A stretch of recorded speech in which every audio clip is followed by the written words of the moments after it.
Bunkkeripodin kanssa haravaa heiluttaa vihuri.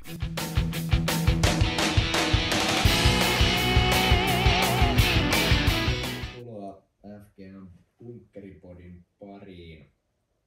Täällä on paikalla Juuso Rajasvuo vihurilta äänessä ja sitten on pari kenttämestaria, Antti Koskela ja Janne Lehto.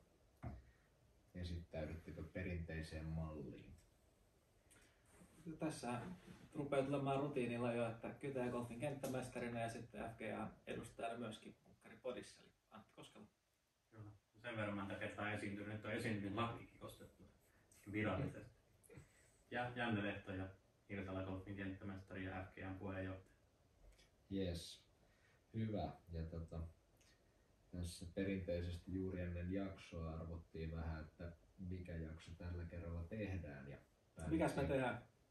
Päädyttiin puhumaan kentähoidon rooleista ja ehkä sitten vähän laveammin myös golfkentällä olevista rooleista. Mutta jos lähdetään niin kentähoidon rooleista liikkeelle, niin ajatus oli se, että tässä voisi istua ehkä huoltomies ja robottiteknikko tai kenttämestari, apulaiskenttämestari, kastelu vastaava. Vähän tämmöinen osittain markkinoinnillinenkin kulma, että voidaan avata tulevaisuuden tekijöille, että mitä kaikkia rooleja. Kaikki ei välttämättä halua esimiesroolia tai ei ole välttämättä kiinnostunut just koneiden korjauksesta tietyllä tavalla. Niin mitä rooleja on kentähoidossa? Luetelkaa kaikki, mitä keksitte. Niin, että tuosta kun lähtee tavallaan vanhalta pohjalta liikkeelle, niin sehän on ollut tosi perinteisesti, että siellä on kenttämestari, jonka toimenkuva on hoitaa se golfkenttä. Sitten se on laidasta laitaan. On ehkä ollut kalustohuoltoa ja sitä sun tätä. Ja varmasti on myöskin monella kentällä vielä todellisuutta, että kun on pienet resurssit, niin siellä on se yksi kentästä vastaava henkilö. Mutta sitten kun lähdetään siitä menemään seuraavia steppejä eteenpäin, niin siitä se lähtee sitten lavenemaan ja toivottavasti sitä roolitusta saadaan, että on erilaisia vastuualueita. Joku spesialisoituu sitten ympäristöasioihin, jollain on automatiikka, nämä tämmöisiä aika uusia rooleja varsinkin suomalaisessa golfissa, mutta sitten kasteluteknikko, huoltopäällikkö tai mekaanikko, niin ne on semmoisia aika perinteisiä myöskin. Joo, tuosta oikein tiedän, että kaikki roolit on mielenkiintoisia, mitä tuossa otit, mutta ehkä niistä niin tämmöinen, mistä tekisi mieli sanoa jotain heti alkuun, vaikka tämä on kasteluteknikko tai kastelurooli, niin semmoinen tuntuu, että niitä on useammalle kentälle palkattu tässä ja että se on semmoinen rooli, mikä tosi monessa paikassa on huomattu, että on tärkeä ja toivottavasti tulee sitä kautta, että on huomattu, että se itse veden jakelu siellä kentällä on tärkeää, että on parempia työkaluja, millä pystytään seuraamaan, että mikä kentän kuivuus- tai kosteustilanne on, paljonko on prosentteina kentällä vettä, että on niin käsikäyttöisiä mittareita, mitä kentähoitajat viedään mukaan. Taitaa olla ihan suomalainen innovaatio toi ihan nimeltä mainittuna Soilaskaut, jota pystytään hautaamaan tuonne kentälle ja antaa sitten etänä dataa kentältä, että mitä siellä tapahtuu ja antaa osviittaa siitä, minkälaisia määriä vettä kentälle pitäisi jaella. Ja sitten tuohon vielä, että myöskin, että kun kentät rupeaa olemaan peruskorjausvaiheessa, niin huomataan se vedenjakelun tärkeys siinä. Niin nämä on vähän sellainen kokonaisuus, mikä on tullut, että kentät on sen ikäisiä, että pitäisi tehdä asiat paremmin. Ja sitten kun on huomattu, että pitäisi tehdä asiat paremmin, niin on huomattu, että meillähän itse asiassa ole ketään, joka tähän olisi oikein niin kuin keskittynyt.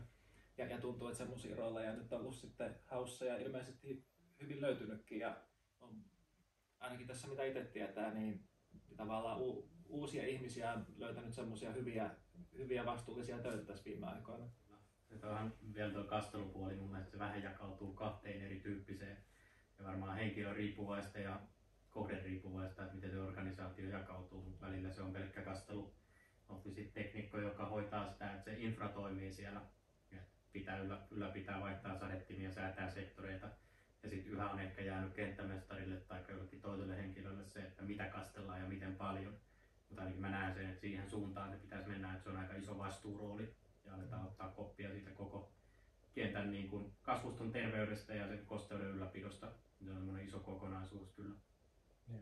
Yhdessä määritellään tavoitteita, että mitä haluttaisiin, missä se, minkä raja-arvojen sisällä liikutaan. Ja sitten Joo, se on sinänsä aika kiva, kun siinä on helppo asettaa nyt, että että aina kaikki asiat ei ole niin helppoja määrittää numeroilla, mutta tuossa kosteudessa on tosi hyvä, jos pystytään määrittämään tietty numero ja onnistuminen on se, että se pysyy mahdollisimman tasaisena se numero. Et toki silloin kun vettä sataa tai muuta, niin äkkiä kosteusmaassa nousee, mutta se, että ei mentäisi jonkun kriittisen arvon alapuolelle, niin on monessa mielessä tosi iso merkitys sille pelipinnalla.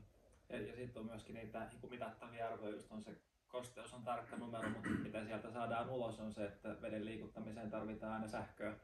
Niin paljon kuin vuositasolla pitää kuutiossa liikuttaa vettä tai kilowateissa pyörittää pumppuja, niin siinä on myös semmosia, pystyy luomaan helposti tavoitteita sinne, kuka siinä roolissa onkaan. Että varsinkin jos se menee lähemmäksi semmoista niin apulaiskenttämestaritason roolia, niin siinä rupeaa olemaan monta juttua, mitä voi seurata ja mihin pystyy vaikuttamaan omalla tekemisellä. Joo, niin vedenkäytön luvat. Me on, monella kentällä on tietty lupa, paljonko vettä saadaan ottaa tai paljon sitä saadaan käyttää. Ja se on aika selkeä semmoinen, puhutaan vesibudjetista, eli paljon meillä on käytettävissä vuoden ajalle. Niin sitähän pitää pystyä jonkun hallinnoimaan ja se on ihan yhden ihmisen täyspäiväinen työ. Ja me tiedetään, että tulevaisuudessa noita rajoituksia tai sitä sääntelyä veden käytölle alkaa tulla paljon enemmän.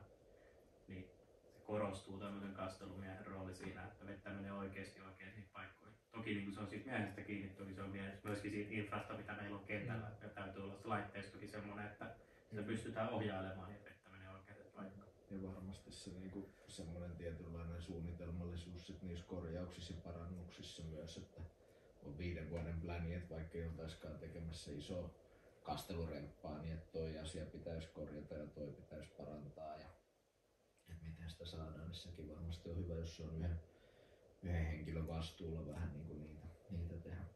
Mutta toi on toki kentähoito niin kuin ainakin omasta mielestään aika joukkojen laji niin sanotusti, että sit kuitenkin kaikki tekee tavallaan kaikkea, mutta on vastuutettu ehkä yhdelle ihmiselle, että varmasti teilläkin, korjatkaa jos on väärässä, niin oli robottiteknikko tai kasteluvastaava, niin osallistuu sitten tiettyihin muihin päivittäisiin toimenpiteisiin tai yhteislähtöaamuna osallistuu jonkun X aikaa johonkin muuhun, että onko sitten semmoisia rooleja tavallaan, joka on ihan pelkästään tavallaan yhtä asiaa, niin ei välttämättä, se riippuu toki kentästä, että mitä isompaan kokonaisuuteen mennään. Että jos meillä on yhtäkkiä 3-18 reikäistä kenttää, niin siitä oikeasti tulee ihan yhden, jos ei useamminkin henkilön homma. Mutta jos käytetään esimerkkinä meidän kenttää, niin se miten halutaan organisoida se, että eri henkilöillä on oma vastuualue. Meillä on kastelumies, joka vastaa siitä kasteluhommasta, mutta aamut on meille tärkeää, että se 3-4 tuntia aamulla niin laitetaan kenttäkuntoon ja sen jälkeen palataan, jos ei ole mitään akuuttia, mikä vaatisi täyttä huomiota, niin palataan tekemään sitä kehitystyötä siellä omalla vastuualueella. Onko miten teidän kentillä tai ajatusalalta muuten, onko sit huoltomiehen rooli semmoinen, että useimmiten huoltomies ei heittomerkeissä poistu hallilta, kun ehkä klubitalolle korjaa jotain, onko miten huoltomiesten osallistuminen siihen niin heittomerkeissä päivittäiseen kentähoitoon? Niissä on varmaan tosi paljon heittelyä, että miten paljon osallistutaan, mutta ainakin jos on yhtään isompi operaatio, sanotaan jo täysmittainen kenttä, niin yleensä se huolto vaatii yhden ihmisen. Ja sitten on monta asiaa, mitkä voi kuulua sen huoltotermin alle, että onko sitten koneiden huolto tai terien terotus. Sitten taas kentästä riippuen, että on paljon teknisiä laitteita pelkästään golfklubeilla, että kenelle kuuluu ravintolan laitteet ja ilmanvaihdot ja saunat ja mitä kaikkea onkaan niin kuin pelkästään asiakkaille, kioskeja. Nykyään rupeaa olemaan sähköauton latauspisteitä ja muuta, niin siinä sitä sellaista hallinnoitavaa ja korjattavaa ja niin sitä on yllättävän paljon ja tuntuu, että lisääntyy vaan, että just sähköauton latauslaitteita tuntuu, että vähän joka golfkentällä rupeaa nousemaan ja taisi olla niin, että pitäisi itse asiassa tämän vuoden loppuun mennessä jokaisella yli 20 auton parkkipaikalla pitäisi olla sähköauton latauspiste ja nyt voi olla, että meni faktat väärin, mutta korjatkaa. Tämmöisen muistan lukeneeni, että se kohta on arkipäivää sekin golfkentillä. Ja sitten on tämä kentän sähköistäminen tai robotisointi, niin vaatii kanssa sähköverkkoa ja muuta. Niin tietenkin aina toivotaan, että kaikki järjestelmät olisi semmoiset, että se olisi mahdollisimman vähän katsottavaa, mutta ei niitä ihan pysty tuonne hylkäämäänkään. Ei, kyllä tässä tosi paljon on sitä infraa, mitä pitää ylläpitää. Että se niin kentän hoito, niin meillä esimerkiksi tässä Sirsalassa niin se on iso palikka on se kentän hoito, mutta sitten tosi iso palikka tulee kiinteistön hallinnasta ja hoidosta. Ja siitä meillä nyt nimenomaan huoltopäällikkö vastaa, eli tämmöinen huoltopäällikkörooli, jolla on selkeä vastuualue siitä että kiinteistön ylläpidosta plus kaluston ylläpidosta. Ja tämä on yhden miehen rooli ja silloin sitä ei paljon kentälle pysty hyödyntämään siinä kohtaa. Mutta sitten jos oltaisiin niin kuin mekaanikon roolissa, eli mä voisi sulkea sitäkään, että meillä olisi puolipäiväinen mekaanikko lisäksi vielä, joka on myöskin kentällä. Niin tämmöisiäkin on. Ja sitten kun mennään isommille kentille ympäri maailmaa, niin sitten se voi olla yhtäkkiä, että meillä on 4 mekaanikkoa tai huoltomiestä ja niillä on vähän eri toimenkuvat siellä hallilla. Siitähän se lähtee jakautumaan. Kyllähän toi on niinku semmoinen, mitä oma mututuntuma on, että se aika usein se kiinteistönhoito on tavallaan annettuna kentähoidolle, että kentähoito myös tietyllä tavalla vastaa siitä, mutta sitten ehkä kentähoito ei välttämättä kuitenkaan samalla tavalla niissä isoissa kiinteistöissä läsnä ja varsinkin omalla uralla tuossa vaiheessa, kun sähköjen hinnat pomppas 10-kertaiseksi ja alettiin sitten vähän tarkemmin vielä katsoa ilmanvaihtoon, lämmitykseen ja muuhun liittyviä asioita, niin huomattiin, että miten paljon kaikkea siellä on ja ehkä just niiden kiinteistöhuoltoasioiden ja kiinteistön tekniikan kehittäminen, niin sekin on varmasti semmoinen, että jos on klubeja, mitä on rakennettu 90-luvulla, niin se voi olla, että siellä jollain tietyillä säännöillä saataisiin paljonkin aikaa. Että ehkä onko se semmoinen hankala rooli tai jako, että miten se kentillä tehdään, että kuka siitä vastaa ja niin, että se ei ole sit pakollinen paha taas niin kuin se ylimääräinen homma huoltomiehelle. Niin varmasti menee niin persoonallisuuspuolella siinä, että missä ne vahvuusalueet kelläkin on. Että jos se pääasiallinen työ, mihin sut on palkattu, on huoltomies, joka hoitaa kalustoa kentällä, niin välttämättä sun osaamisaluetta ei ole se kiinteistönhuolto, että siinä pitää miettiä, että onko siihen ylipäätään halua. Ja sitten toiseksi se, että onko siihen osaamista, että tarvitaanko jotain lisäkoulutusta tai muuta, että ne varmasti tulee oikealla tavalla hoidettua. Että se on aika semmoinen pallottelu kyllä, että miten se oikeasti organisoidaan hyvin.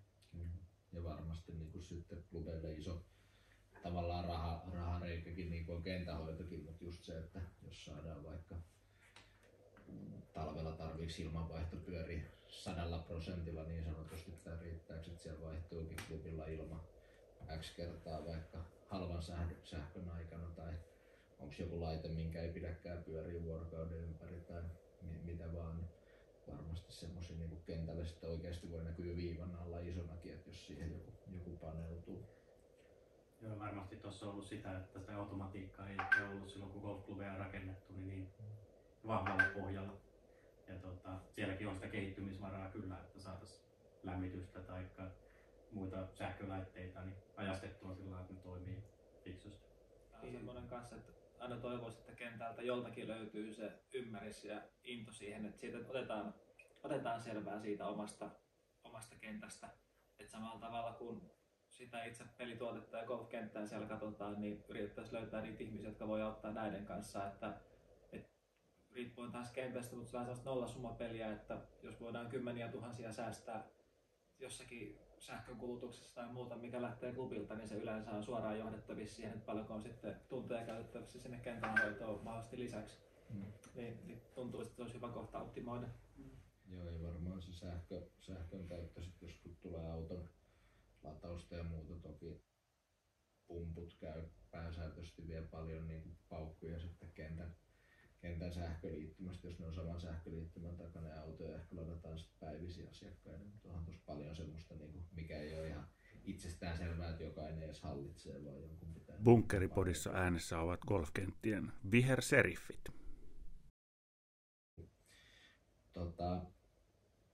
Tuohon roolitukseen, niin nyt on mainittu kenttämestari ja apulaiskenttämestari ihan niin kuin nopeasti sivulauseessa, huoltomies, kasteluvastaava ja vähän robottimiestäkin sivulauseessa, mutta jos apulaiskenttämestarin roolista ja vaikka siitä robottimiehestä vähän tarkemmin tai robottihenkilöstä, niin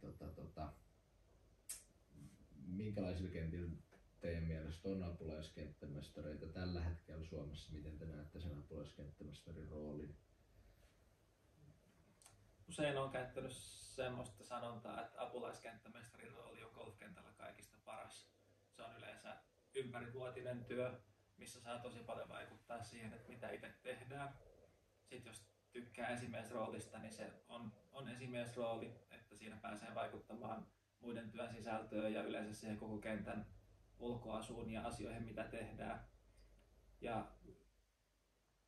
niin, siellä on niin kuin tavallaan hyvässä suhteessa kaikkea. Sitten yleensä on kuitenkin se kenttämestari, joka sitten kantaa sen viimeisen vastuun myöskin niistä apulaiskenttämestarin tekemistä, että jos kävisi joskus niin, että kaikki ei mene ihan putkeen, mikä sekin on ihan normaalia, niin se on sillä tavalla aavistuksen ehkä paineettomampi homma ja tosiaan saa itse vapaasti tehdä ja siinäkin on niin kuin erittäin hyvä semmoinen ponnahduslauta, että kun lähtee apulaiskenttämestarin roolissa tekemään, niin pääsee näkemään niin molempia puolia siinä, että on tavallaan osa sitä kentänhoitojengiä, mutta näkee sitten myöskin sitä jo enemmän esimiestä, budjetointia ja muuta, että siinä saa niin mielestäni molemmista puolista parhaat valita.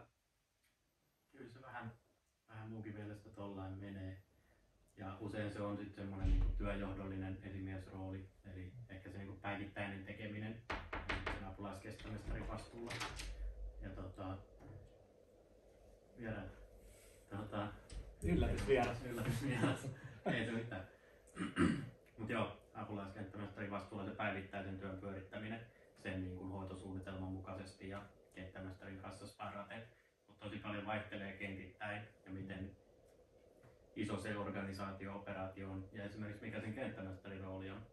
Että jos se kenttämestarin rooli on niin kuin, vaikka sanotaan hyvin hallinnollinen, tehdään hallinnollisia juttuja, paljon kehitystyötä, niin siinä on aika iso palikka jo siinä ja siinä koko homman tavallaan handlaamisessa, että asia menee oikeaan suuntaan, vaikka kenttäyhtiön strategian mukaisesti, niin siinä on sen verran iso palikka, että silloin on erittäin hyvä, että meillä on joku henkilö, joka vastaa sen päivittäisen työn. Mutta sitten on kenttiä myöskin, että on pienempi organisaatio ja välttämättä se kehitystyö ei ole siellä kenttämestarin alla, vaan se on ehkä jossain hallituksella tai omistajalla tai jossain muualla, että se kenttämestarin työ on enemmän pelkkää sitä kentän hoitoa, niin silloin se menee hieman erityyppiseksi se organisaatio.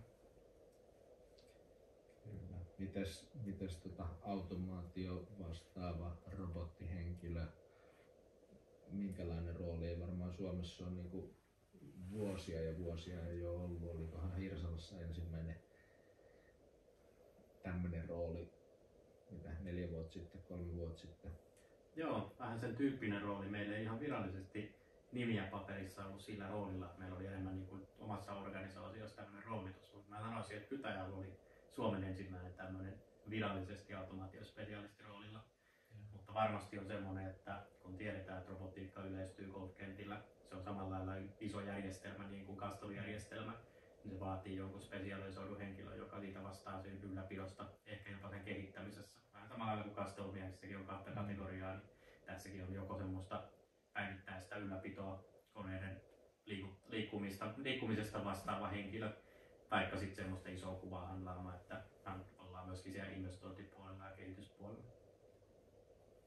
Joo, tuossa golfkentältä tavallaan silleen pieniä työyhteisöjä kuitenkin, että vaikka saattaa olla useita kymmeniä työntekijöitä silloin kesäaikaa, mutta sitten niitä ehkä ydintekijöitä, jotka on ympäri vuoden tai pidempiä kausia, niitä on kuitenkin kourallinen, niin tässä näkee, että tosi monet roolit sitten saattaa jakautua vähän tähän, että miten paljon kuuluu kasteluvastaavalle tai miten paljon kuuluu robottivastaavalle. Ehkä semmoinen hyvä yhteenveto voisi olla semmoinen, että kouluttautuminen kannattaa, että ne menee hyvin lähelle niin kuin apulaiskenttämestarin tai kenttämestarin roolejakin jo, että pitäisi ymmärtää siitä kentän hoidosta tarpeeksi, että pystyy olemaan hyvä näissä erikoisrooleissa. Et muuten helposti ehkä jää siihen, että se on tämmöinen vaikka robottien huoltomies, joka on ehkä pikkasen eri asia kuin mitä mä itse ainakin olen mielessäni nähnyt, että se saisi olla tämmöinen robotiikka vastaan vähän se olla niin sitä kokonaisuutta, että olla se pallotteluseinä siinä, että mihin suuntaan voitaisiin mennä tai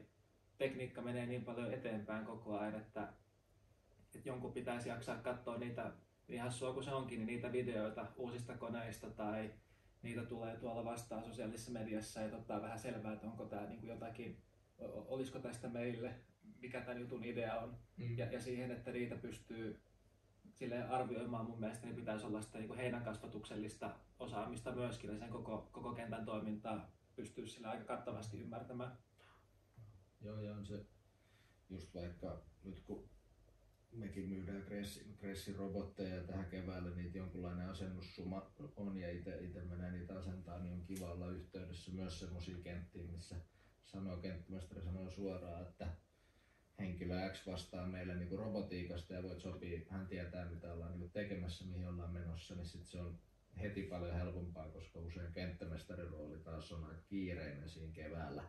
Kenttämestarilla on paljon asioita mielessä ja sitten taas siellä robotiikka vastaavalla on ehkä se, että hän on jo niin kuin odottanut sitä innoissaan, että saadaan ne uudet koneet ja valmistelu ja miettinyt ja muuta, että onhan se huomaa niin kuin noissa rooleissa ja varmaan luulen, että vähän samanlaista voisi osittainen kollega Raidilla Martin Schetteliikiltä, että silloin kun on selkeä kastelu vastaava jollain kentällä, niin varmasti se on niin kuin helppoakin se kommunikointi, että sen ei ole pakko mennä aina niin kuin välttämättä kenttämestarin kautta tai Joo, ja se on varmaan optimaalinen tilanne, ainakin itse näen sen, että ei menisi kaikki asiat, että kun on aika iso palikka, mitä pyörittelee tuossa, niin se, että mennään sinne spesiaalirooliin ja aletaan niin varsinaisesti keskittyä siihen, onko se robotin asennus tai joku koneen huolto-ongelmat, niin se ei välttämättä kuulu siihen päivittäiseen tekemiseen, tai ei tarvitsisi kuulua mielellään. Toki mielellään sparraa ja ottaa kantaa niihin, mutta optimitilanteessa niin se menee aika omalla painollaan siellä taustalla ja homma toimii.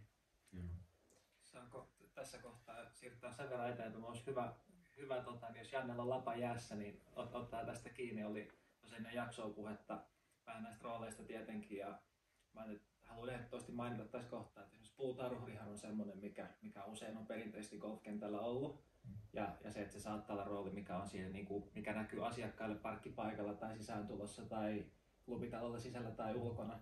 Mutta sitten teillä oli täällä Hirsalassa joku mielenkiintoinen uusi rooli aukeamassa vai peräti jo palkattuna?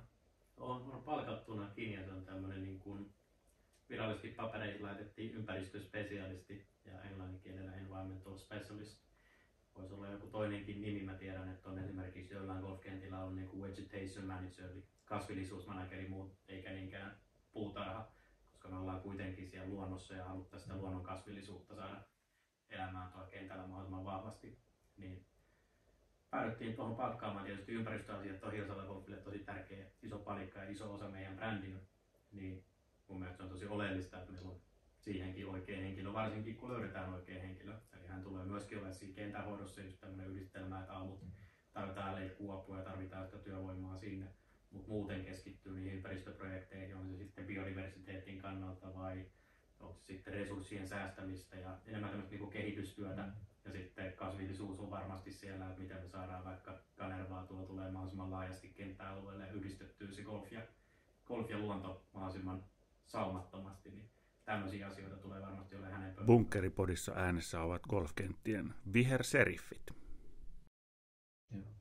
On tosi mielenkiintoinen rooli ja varmasti kuulostaa niin kuin itsestäkin hyvälle, että rakentaa sen niin kuin tiimin siihen ympärille, että on paljon noita eri rooleja ja toikin varmasti ihan niin kuin todella hyvä tulevaisuuden rooli ja taas ponnahduslauta ehkä siitä eteenpäin. Mutta sitten meillä alkaa olla, jos meillä on puutarhuri, johon nyt lähti mikrofonikin vähän lentoon, mutta puutarhuri ja sitten ympäristö vastaava, niin alkaa olla aika monenlaista roolia, mitä mainospuheita, miten lähteä sit hakemaan tämmöisiä rooleja, odottaa, että on työpaikkoja auki tai pystyisikö niitä kentän sisällä nuoret itse alkaa ehdottaa, mitä Mä lähtisin miettimään siitä, että mikä tavallaan itseä kiinnostaa. Että toi oli hyvä, mitä Antti mainitsi tuosta, että se kouluttautuminen ei ole koskaan pahasta ja jos haluaa edetä uralla, niin tämmöinen spesiaalirooli voi olla tosi tärkeä siihen niin ponnahduslautana. Se on aika hyvä mun mielestä, että kaikesta ei tarvitse kuitenkaan tietää kaikkea. Et jos sä pystyt spesialisoitumaan ja käyttää niitä omia vahvuuksia hyödyksi, niin sä pääset aika pitkälle ja sitten sä voit rakentaa sitä tiimiä. Ja aika hyvä semmoinen, niin kuin englannin kielellä on ollut sanonta, mutta hyvistä seuraajista tulee hyviä johtajia.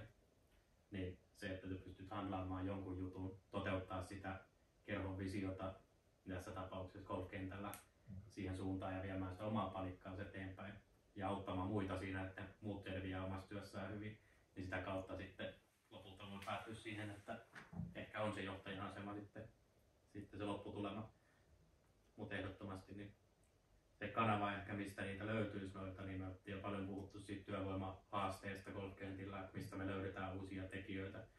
Mutta voisi melkein veikata, ainakin kun ollaan tässä PK-seudulla itse, niin siitä tarkastellen, niin se, että löydetään ympäristöspesialisti golfkulmalla joku golfaava biologi tai ekologi, niin saattaa olla paljon todennäköisempää kuin että me löydetään traktori ajamisesta innokas niin kuin pitkäaikainen työntekijä. Et varsinkin kun katsotaan pitkällä tähtäimellä, että varmasti kesätöihin löydetään.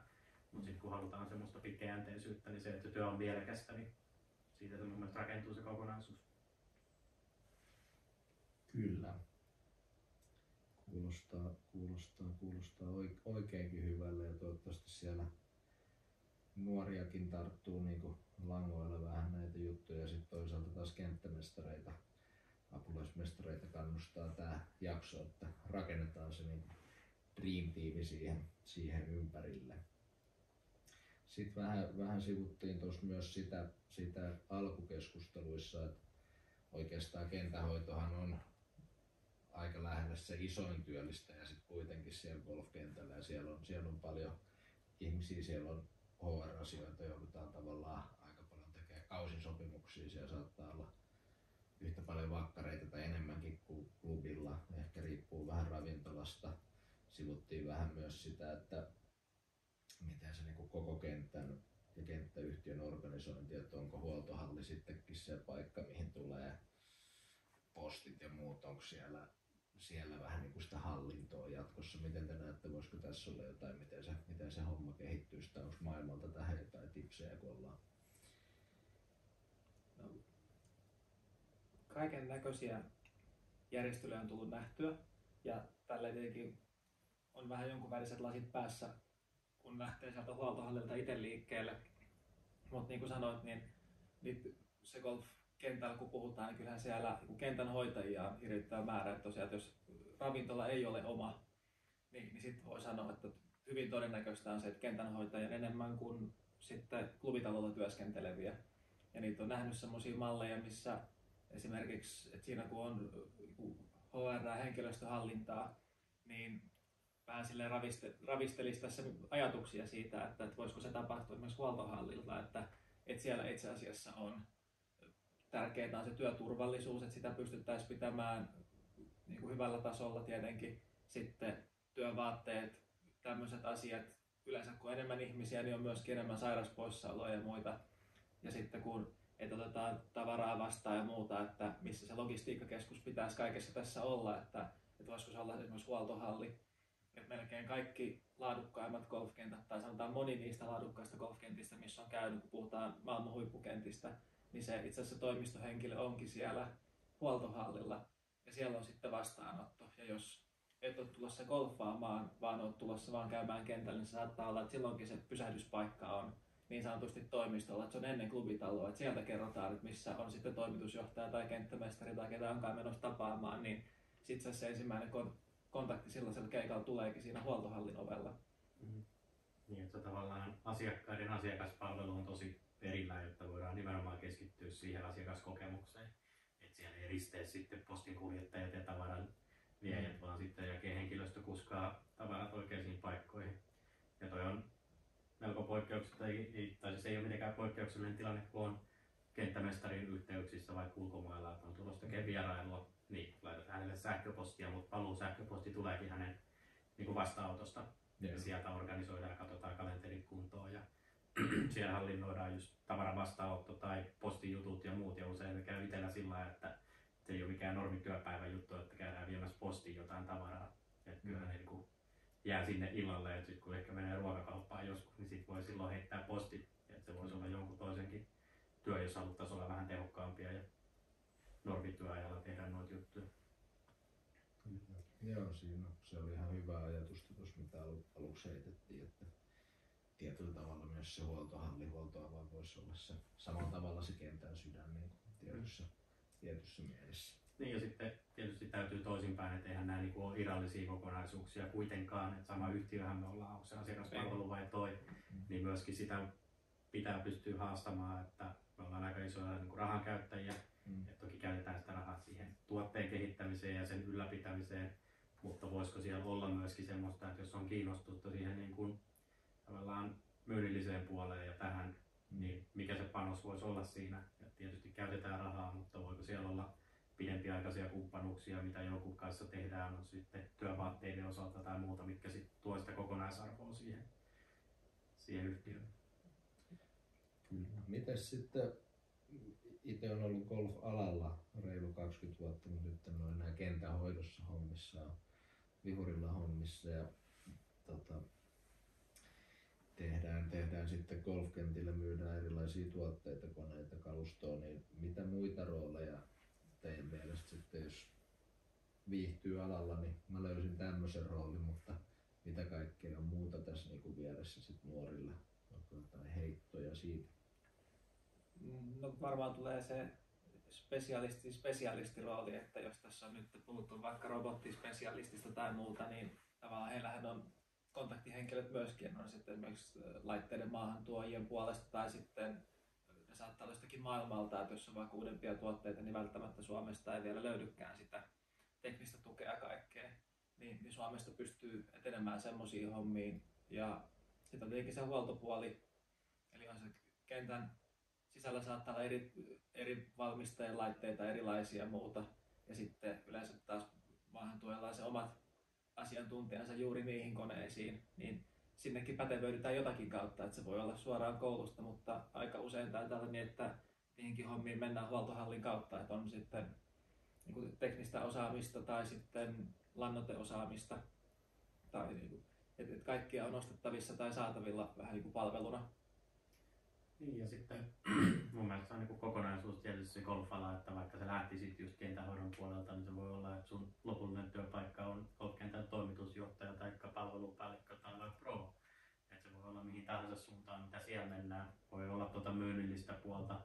Sitten on tietysti niin tutkijapuolta, että kun mennään eteenpäin, että tutkitaan paljon heinälajeja tai ylipäätään tai golf-bisnestä tutkitaan, niin siellä voi olla rooleja.